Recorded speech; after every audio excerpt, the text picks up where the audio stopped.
Mike. Welcome to Bermuda Entertainment Conversations. It's a pleasure to have you with us today.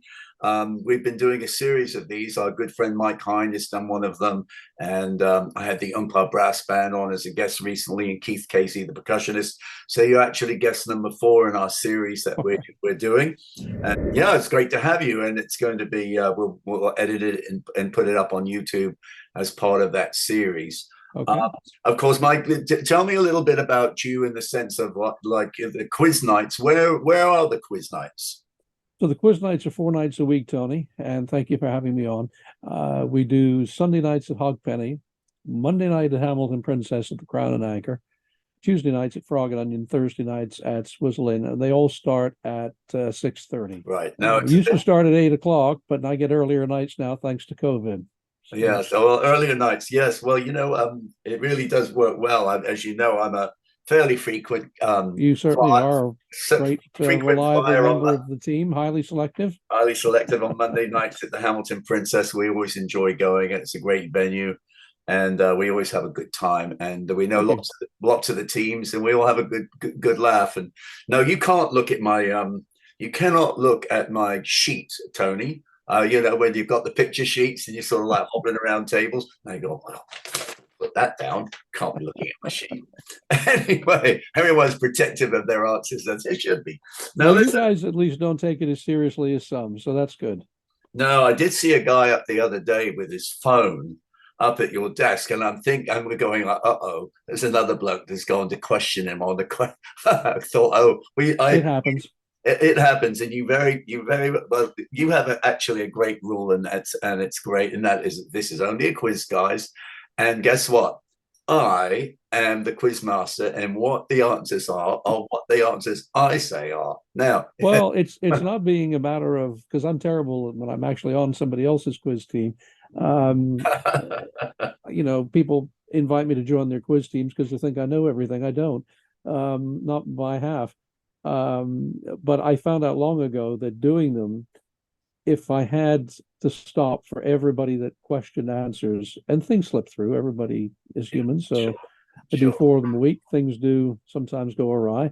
But I found I was spending so much time, debating with people about answers, and really I feel that they're not playing against me, they're playing against everybody else. So right. I go home and sleep very well at night.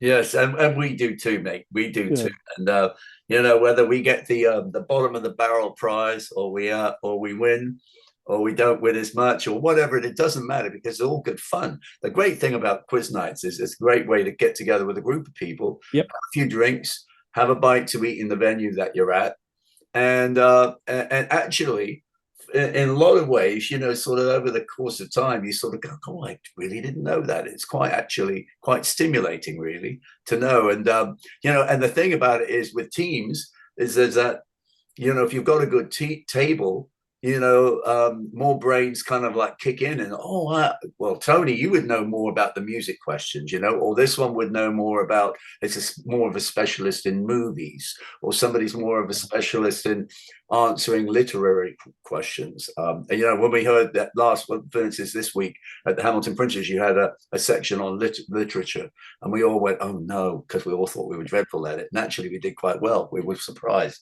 Well, everybody brings something to the table, and I do quizzes for all size groups, so I've done them for as few as 10 people up to a few hundred. So everybody brings something to it, and it's quite funny to see the reactions sometimes, because that one person that you see on a table who is sitting there and not very invested in the evening, all of a sudden I ask that one question and they know the answer to it, and then that changes the whole perspective for them of being part of a quiz night.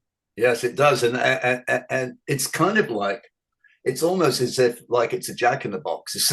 Somebody all of a sudden jumped, I know that. And you see them leap out of the chair, and everyone's like clapping and high five. Anyway, listen. So folks, you've got to go and see Mike at one of the quiz nights. You will have a great time.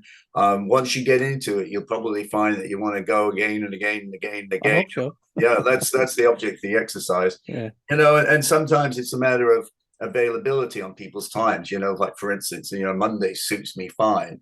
I can't do certain nights personally because I'm gigging or whatever. But listen, the object of the exercise today is that I get to ask you the questions. I turn about after all these years. Turn around after all these years. I get, well, I mean, you did interview me and my dad many, many, many, many moons ago, which we fondly remember, and we often people do come across it on YouTube, and oh man, I can't believe how. Well, is that really you, Tony? Yeah. Oh, I get that all the time. You get that all the time, yeah. Had dark hair and more of it, and there we go. When we had hair. That's so, right. Mike, welcome to BE Conversations. I've got a bunch of questions to ask you. There, it's a good laugh. I'm going to start with question number one. Okay. Do you have a nickname? I'm sure there's a few out there. I'm not aware of them, but I'm not that I'm personally aware of. No. Okay, so you don't. Okay, so you don't think you have a nickname. Okay, we'll leave it right there then. Okay. Question next number. Monday's quiz question leading off. Yes. See what people really put down. That's funny. The question number two. What is your favorite color? My favorite color. Well, I'll say to you that it's blue, but just in case anybody's watching this and trying to hack into my bank account, it's actually not. But well, your logo's in blue, quiz night. So yeah, that makes sense. Number three, what is your comfort food? Well, there's been quite a bit of it these past few years, as you can tell. That was the other thing that's changed over the years is an increase in weight. I'm not picky. I like to eat most things. But do you have one sort of like, where a lot of guys have a weakness for? I love pasta. Yes. Do you like pasta? Yes. Love pasta. Yes. Do you have a weakness for ice cream? I have a weakness for ice cream as well. Yes, I have a sweet tooth. I've always had a sweet tooth. Yeah. I will tell Peter Javetic at Alex and Pete's Ice Cream that you better get a case of his great ice cream to you. All right. That's a little plug for my mate. Okay. Number four, do you like sweet or salty? Definitely sweet. Yeah.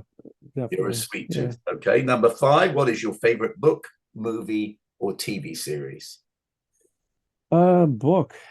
Gosh.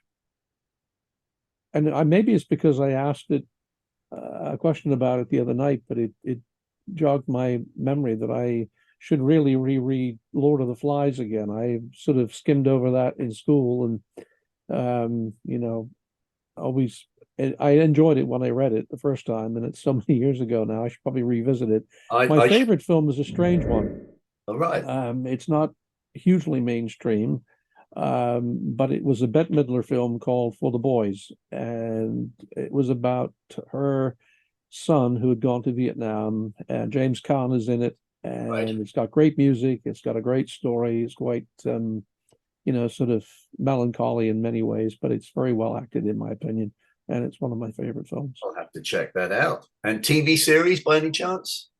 TV series. Well, I'm a TV holic. I don't know if you remember that show years ago with Brian Benben. And Wendy Malick was in it as well. And the opening shot was this little kid sat in front of a TV screen as the credits came up. That was me. Oh, wow. As early as I can remember, I watched television. So I'm a huge MASH fan. I could watch reruns of that, and quite enjoy them 5 and 6 times around because they're so well written. So good. That stuff was great back in those days. What is your favorite place in Bermuda? Your favorite place?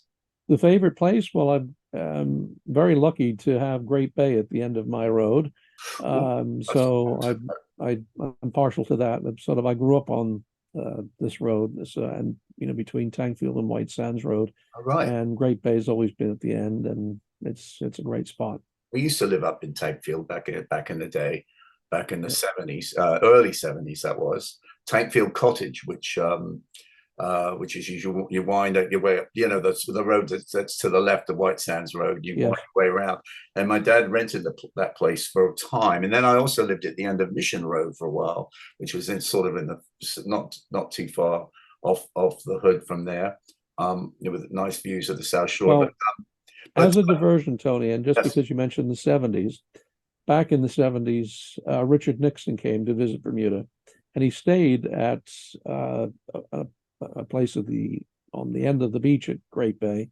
And I was very small at the time, and I can well remember I was telling somebody the other night of, sort of looking through binoculars at Secret Service men at the other end of the beach as kids and being thrilled that they were looking back at us. that's And then cool. Mr. Nixon came out in his bathers and went for a dip.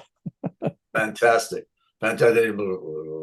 That's Oh, right, with the old good old "I am tricky not a Dicky. crook."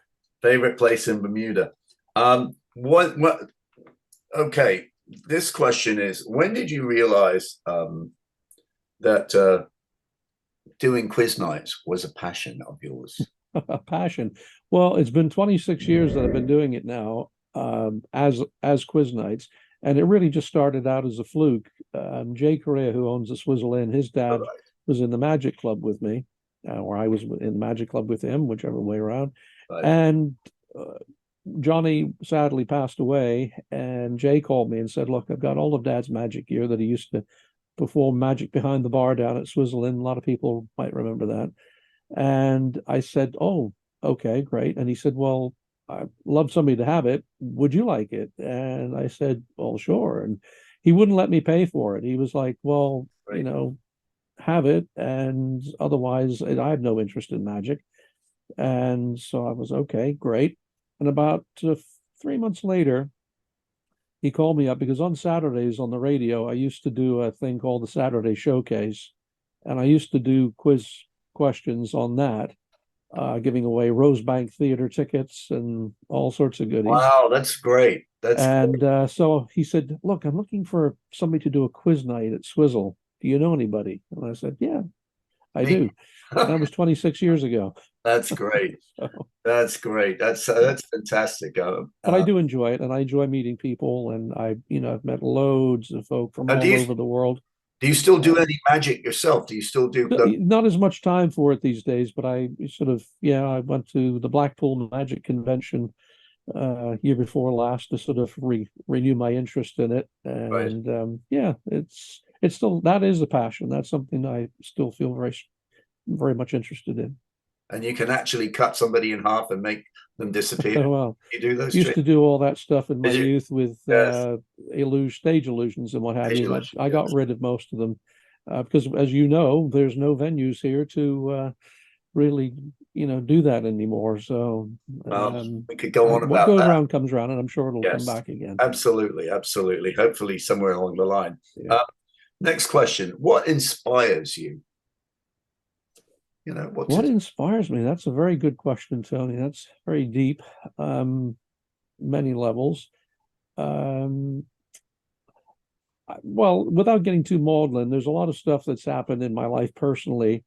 And so what used to inspire me doesn't inspire me as much anymore. I just enjoy the day to day. That's really when you lose somebody, and you know this full well that when you lose somebody, especially to cancer, it's one of those things that it changes your perspective, or it can. And in my case, it did. And the Yeah, things that used to bother me and or interest me really don't, as much as just being happy to wake up in the morning and get on with my life. And I now share it with somebody very special. Got married again last August. And so I'm on another chapter of my life now. So I guess that's my inspiration. that's great. That's great. It's funny how um, and the older we get, when you're young, there's just so much going on. There's Yeah. so many windows open, if use a computer expression. I've and we do live in a world where so much noise is coming at you, whether it be social media or just news or whatever it is. And that is, of course, I'm in that world, but I just do try to keep it simple now, simpler, and Yeah. just enjoy the beauty of Bermuda. Stay out of the controversial stuff. Don't get involved with things that can get your blood pressure going. And that that's it's just a much easier, softer life. So Yeah, that's great that you've got a new road and a new sort of inspiration. So that's good. Now, this is an interesting question. I when I was a kid, would stay with my granny in England on half terms and stuff, and Yes. have the radio going on. I know it was Radio 4 or something like the BBC, and it would go, on would come Desert Island Discs. So my next question is, what's the one thing that you would take with you on a desert island? Ooh, one thing I would, well, apart from the missus, Well, that would be the one thing then. yeah, yeah, because when you enjoy sort of conversation and each other's company, and you can while away Okay, so let me good many hours. let me rephrase the question a little bit. So if you didn't have a person to take on a desert island, What thing? what would you take on a desert island? Um, a deck of cards, because I could amuse myself for hours with Deck of cards. learning and coming up with new magic effects. We Sounds don't good. call them tricks per se, but magic effects. That The question question comes. is, where or when do you feel at home? Oh gosh. Are you just When do you have to be at home to feel at home, or can you feel comfortable and comfortable in your own skin if you're in other places? Is it just a state of mind, or you I just can now, it yeah, took a long time. I was it may be a question you ask, but like what's the one thing that people may not know? And that is that I've always been extremely shy. Um, and it wasn't until I'll tell you the exact kind of month and moment was after I had my heart surgery. That was another eye-opening moment. It was like, okay, all the things that you saw in one perspective suddenly shifted. right? And so, yes, I feel extremely comfortable in my own skin, as it were, but being pretty much in any scenario. I used to get terrible stage fright, and that was probably not a good thing to start doing magic shows. And Yeah, being yeah. being on the radio was great because I was anonymous. I was behind a microphone in the studio, and I could create imagery for people, with the radio show and the music and all the rest of it. When Because I you were switched to doing the television stuff, right. it was a whole different ball game, and it was Because quite tough to it do. unmasks that they're actually seeing you, as opposed to being in the confines of a radio studio where it's like no one Yes, can see you.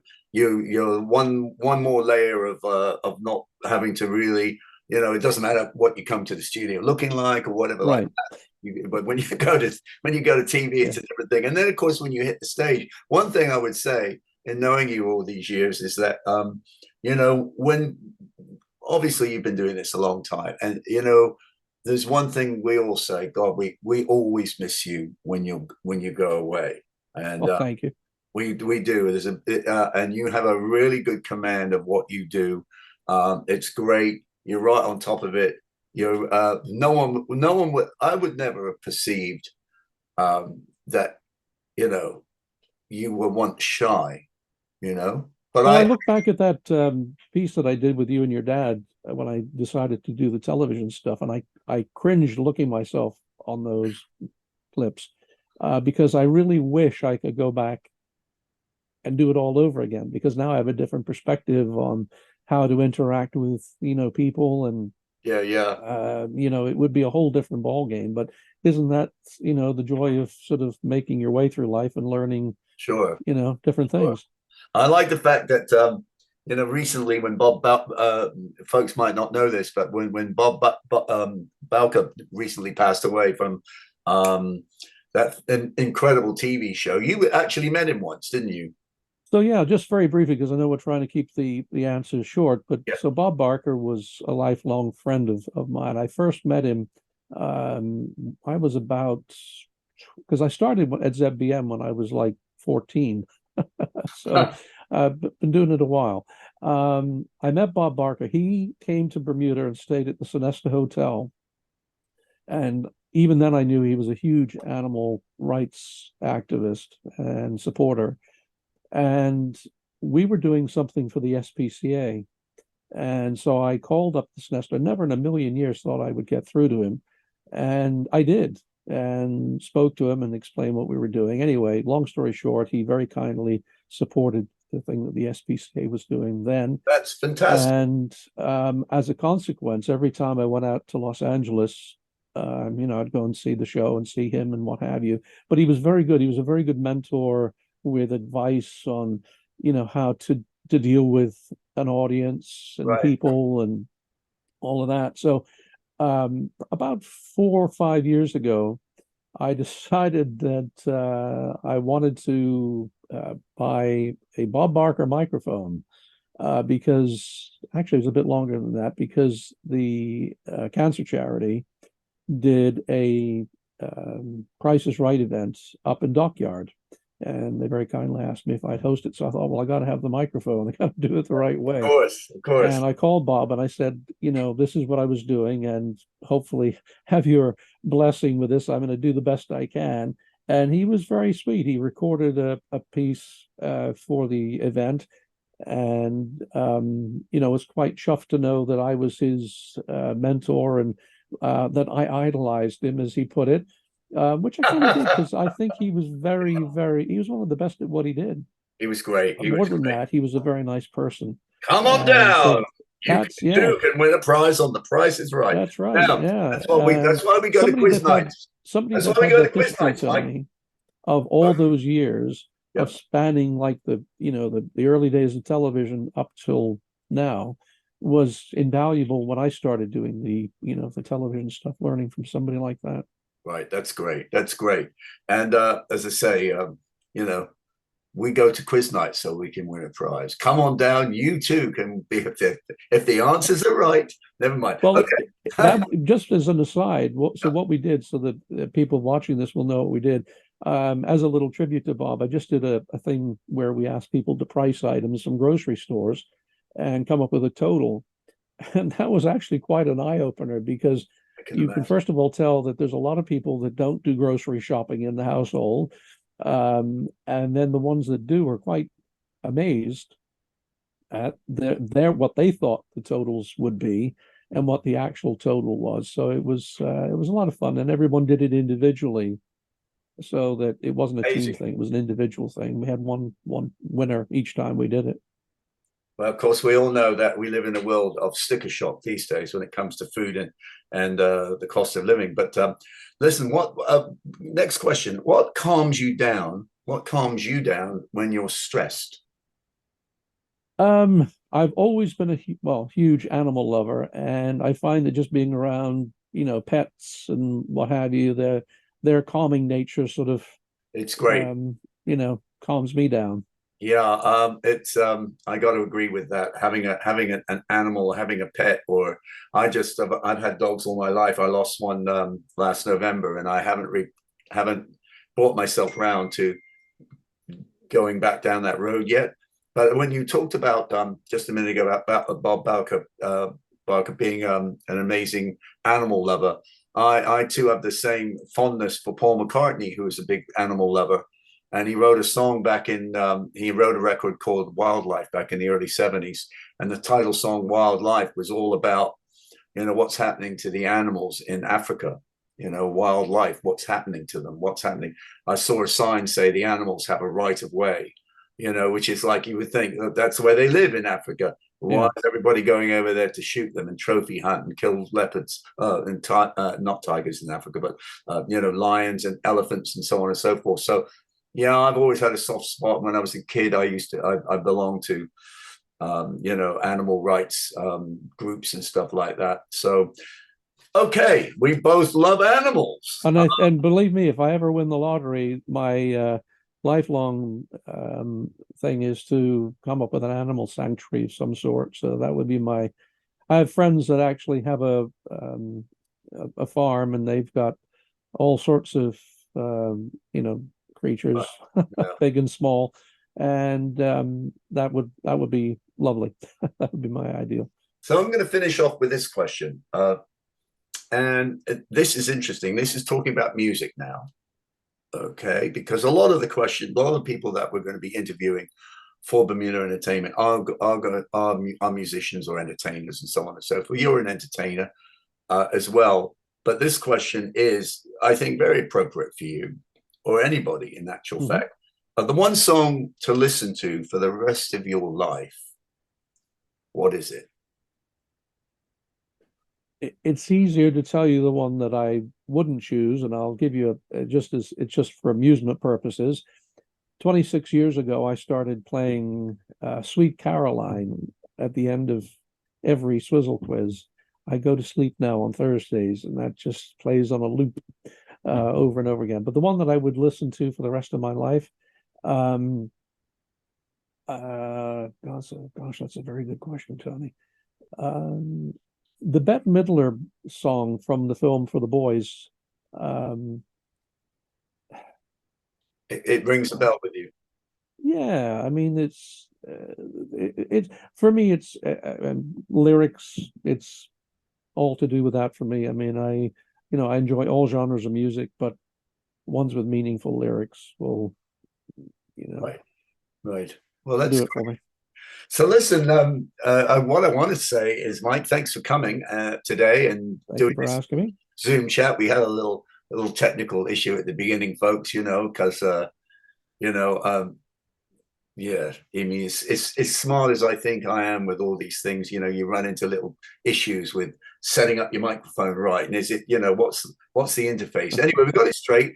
We managed to get it done. It's great to have you. I'm looking forward to seeing you, every Monday at Hamilton Princess throughout the winter. And ladies and gentlemen, if you haven't been to quiz night, I would urge you to go. Mike's on 4 nights a week. And if you ever want to hire him for a private function, we do those too. You can go to BermudaEntertainment.com and find Mike Bishop's contact details right there.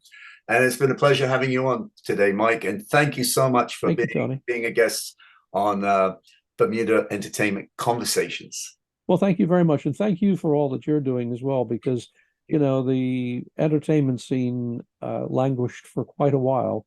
And post-COVID, it's nice to see that there are things happening.